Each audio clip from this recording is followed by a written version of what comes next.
Welcome to Easy Friday. I am Shuksha Arora with you. Remember, if you'd like to interact with us, the hashtag is Easy Friday at KBC Channel 1. Tell us where you're watching from. Lots of feedback coming in. Shout out to Paul Wekesa, who is tuned in. Thank you so much for your company. It's a pleasure keeping you entertained. And of course, we've got Magunga Williams in studio, our guest tonight for Spotlight. So Spotlight is on this guy, photographer, videographer, ace content creator. I actually met him on the streets of Twitter like a few years ago, and then I got to know a little bit more about him and how diverse he is in the different things that he does. Just by the way, a fun fact, he's actually an incredible salsa dancer. That's how we became friends. The love for dance just brought us together, and here we are at in studio at the Easy Friday set. Welcome on board. Thank you. Finally, I'm here. Yes, you're here. You made it. I had to accost you on social media, for you to bring me here, but I'm so happy to be here. Well deserved, Magunga. Thank you. You've been doing a lot of things of late, right? Yeah. First started off with photography. Your pictures were phenomenal on Twitter, always going viral, always being shared so widely. And then recently you've gone into content. You've been doing a lot of content creation for different brands, and then you covered the rally, which, by the way, you did incredibly well. Thank you. I watched your recent video, and I have to say, it looks like you've been doing video for a long time. No, I haven't. I haven't. And you know me from my photography yes, of days. Course. But before that, I used to run a blog. Oh, interesting. Yeah. So I think nowadays my pool of followers are so confused, because there are people who started from the beginning, and I used to run my blog. It used to call the Magunga, and I used to tell stories, writing. Okay. Writing is how I started. So you were a writer first? I don't know if someone ever stops being a writer. Okay. But yeah, writers write, and I've not been writing that often, so I would say I'm no longer one. But yeah, so I started writing, and writing is what basically put me in the limelight. Photography came as a by the way, honestly speaking. There was a camera around. Okay. And I picked it up, started taking pictures.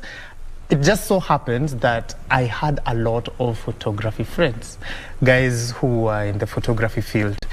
And all I did was just ask them, show me this, how do I do this, how do I do this? The rest I did on YouTube. And then video is barely a year. It's, I think, the beginning of this year old.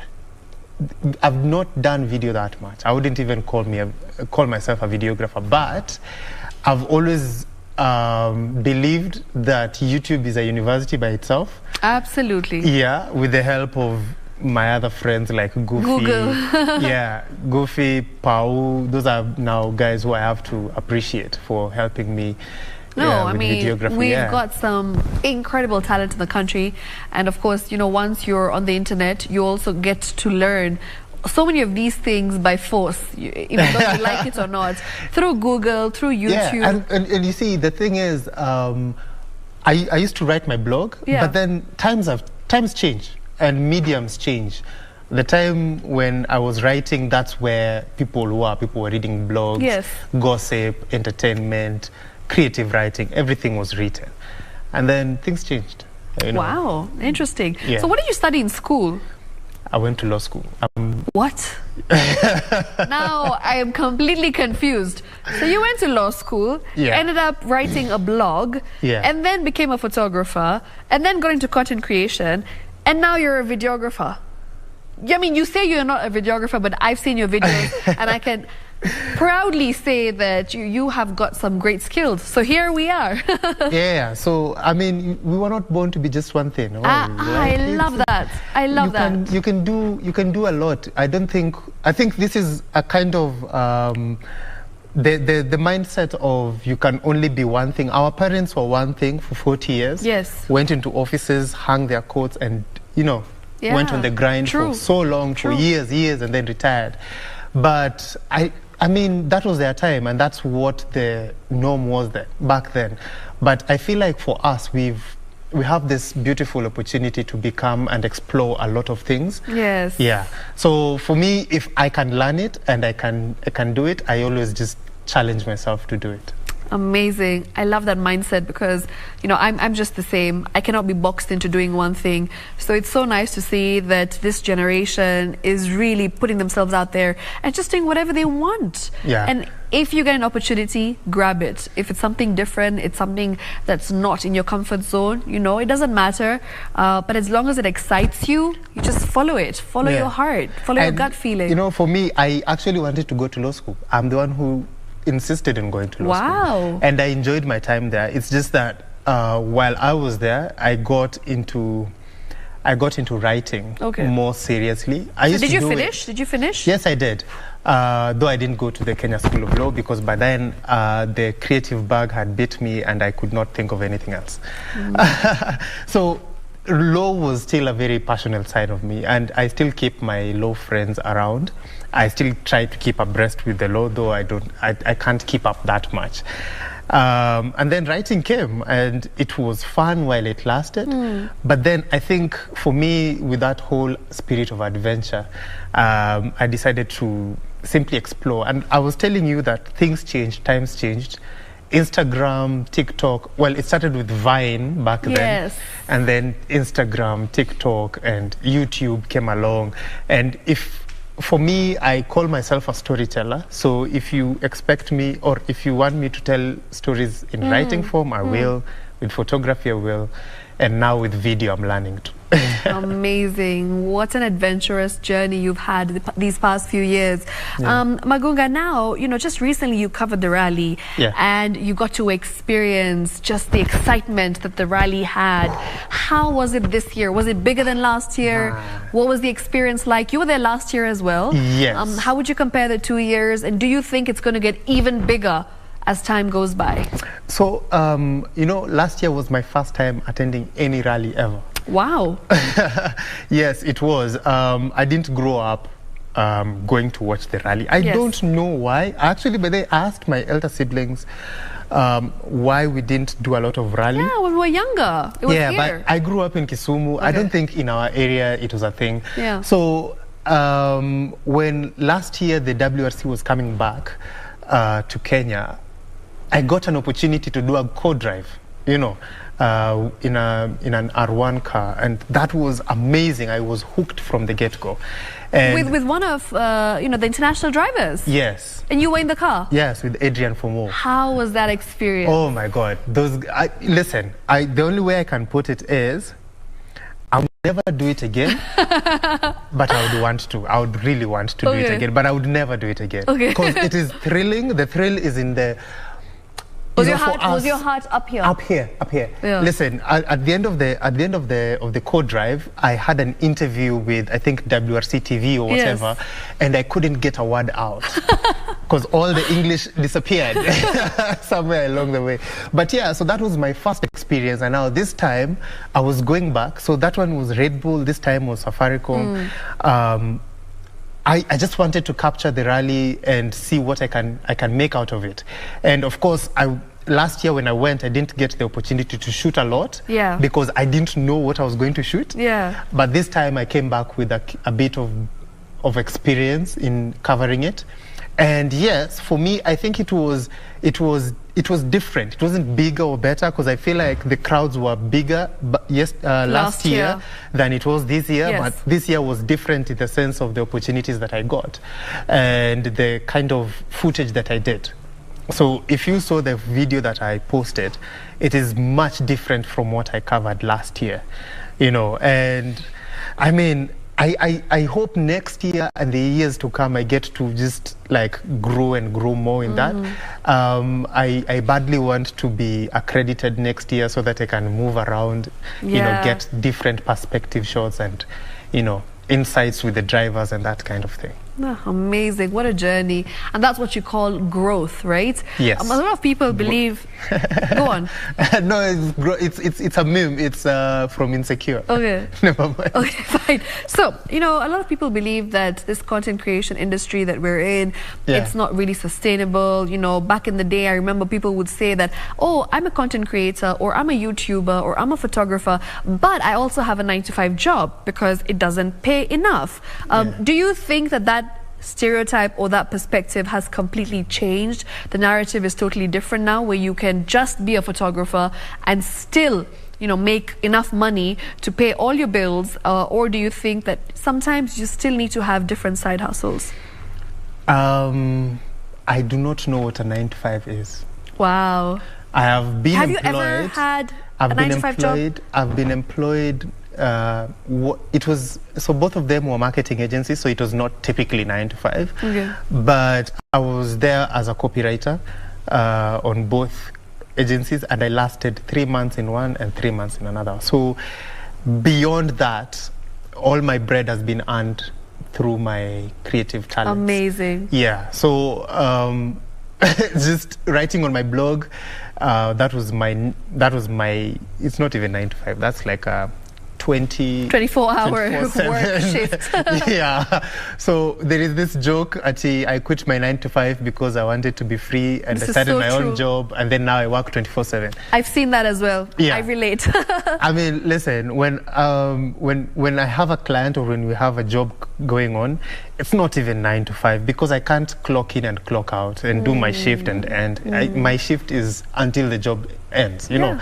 So for me, that's been the life I've known throughout. Wow. I've not known any other thing. So if it's in writing, if it's in photography, if it's in content creation, which I'm now doing, you know, it's all I've known. Honestly, I would be a terrible example for somebody who wants to compare 9-to-5 to you know, to this, because I've not experienced this other side. Interesting. Ever since I left campus, that's content creation is what I've done. So tell us about this side, content creation. Now that you've said that this is all you know, does it pay?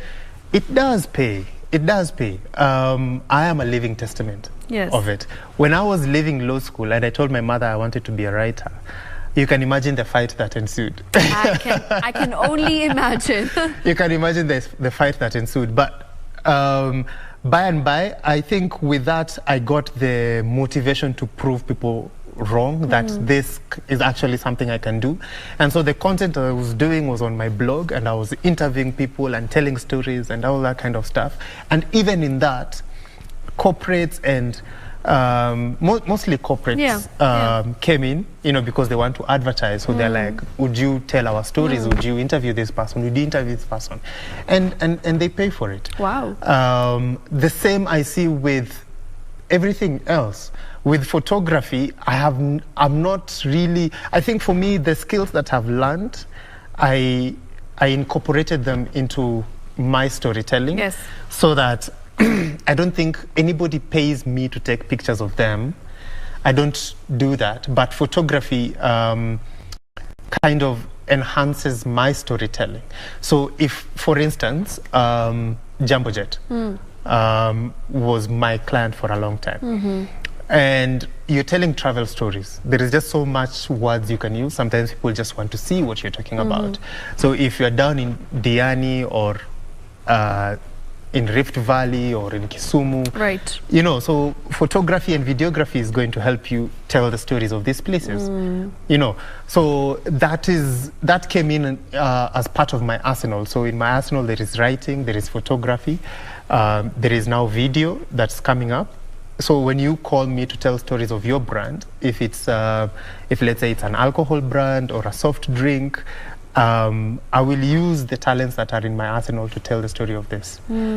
So that's kind of thing. Okay, interesting. I really like where, you know, we're heading with this conversation. Magunga, you know, you recently got engaged, and congratulations firstly. Secondly, I want to talk about your video. Do you know, I watched that video and I was like, wow, this is beautiful. Like, the man has literally planned his entire proposal and he's like got such a beautiful video out, and you know, to show your story and the love that you share and how interesting you made it. I mean, did you plan that with your videographer? Honestly, there is just so much you can plan. Okay. I don't have an experience planning engagement videos. You know, I don't have any experience. Yes. That was my first time, and I hope hopefully my last time. So, of course, I had the idea. I was working with Serena at the time. Yes. They invited me to go to Kilaguni, and at the time, I had a ring. So I told them, listen, yes, I'm coming. I'm going to do the job. Of course, our content creation jobs, but I want to propose to this lady. Yeah. So they said, sawa. So they gave me options. There was, what's the name of this lake? Not Lake Kivu. I'm forgetting the name of that lake that is in Savo West. It borders Kenya and Tanzania. Okay. But when we got there was a lot of construction going on. KWS had just pulled down their campsite and they were putting up something else. So on that day, imagine we drove about 3 hours to the lake. There was a lot of dust because if you've been to Savo, it's just that loose red dust. Yes. and we got there and we could not see anything. Wow. You know, so we told them, guys, let's head back. Yeah. Let's head back. Let's go back to that sunset spot that you guys were talking about. So it's another 3 hours back in that dust. So when we got back, this girl is tired, and I'm like, listen, let's just do this one last thing. Yeah. It's the last day. Yeah. Let's just do this one last thing, and then we can come back and rest. Yeah. And she's like, okay, fine. And I'm like, yeah. So we went, but let me tell you, by the time we got to Lions Rock, I was just so tired. I was kind of restless. Oh. Yeah, because you see, I have this thing that is secret that I've had to keep secret for like a whole week. And I just want to get it done with. Yeah. But I don't want to just get it done with. I also want it to be special. Yeah, I want to make it memorable. Nice. So I was so nervous and restless. And it's Goofy and Tete Sulu, man. I can't thank those guys enough because they came through in a big way for me. And all that footage, videography, photography, it was they both handled of them. It. I didn't do anything. All I had to do was focus on this lady. So later on in the evening, of course, with all that excitement, we have a lot of phone calls to make. I'm called to their room. They're like, we're done with the pictures. And the video came later, but the pictures, man, I couldn't believe it. Exactly what I wanted. It's amazing. Yeah, because I just knew I wanted something different. Yeah. And I knew she would appreciate something different. I didn't ask her how she wanted it. Of course. Yeah. I guess that's the only thing I'll ever do by myself with this. So everything else now involves family, my family, her family, of course, friends. And the works. And the works. I mean, you'd know. Yeah, I would. I have experience, first-hand experience. Yeah. Let me tell you in advance. You are not ready. Man, I don't think I'm ready, man. But I'm excited to experience. Is she watching tonight? I hope she is. She was not feeling very well when I left, but yeah, I told her I was Is she a number one fan? Of me? Yeah. Yes. I mean, listen, she comes through when she helps me with my work. When I want to put out content, I'm like, are you willing to come feature in this content? Because you have to ask. Yes, you know, it's not something that is... Just because you're babe doesn't mean you'll do it. No. And I am the one who has a contract with these guys. So this is just her helping me. And I help her with her work, so she helps me with mine. Amazing. Yeah, that kind of thing.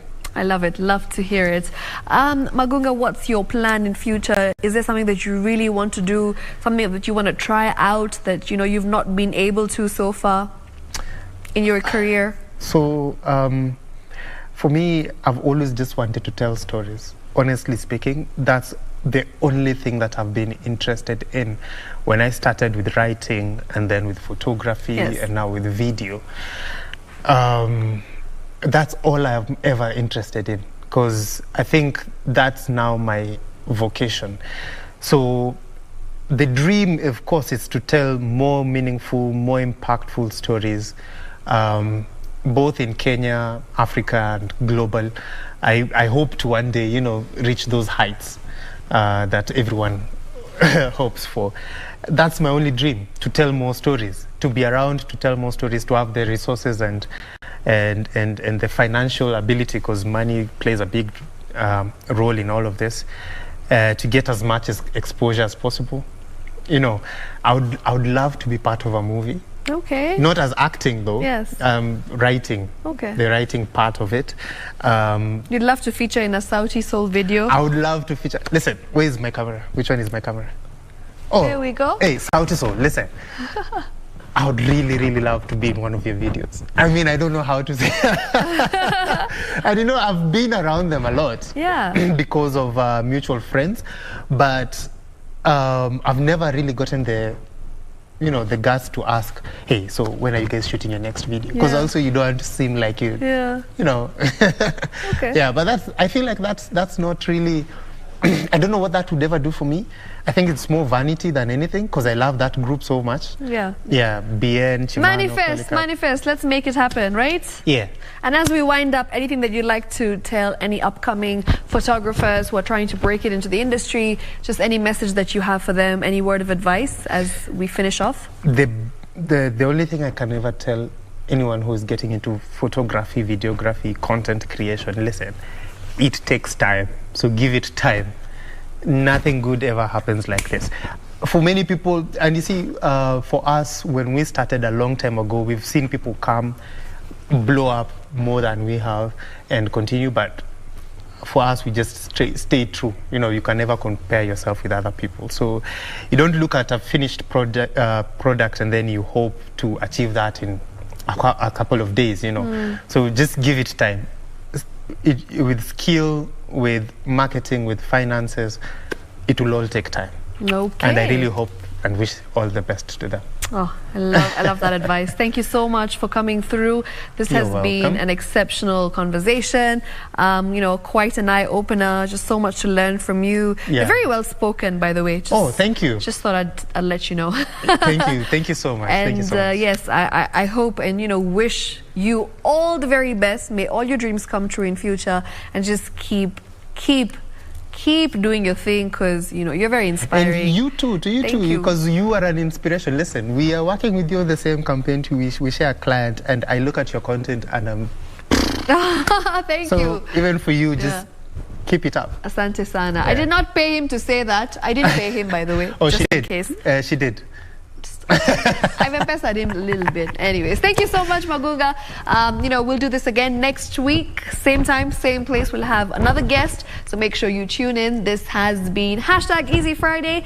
Good night to you from me and Magunga. But don't go too far, because Koljax is up next with Disco Funk to get that Friday fever in. Koljax, let's go.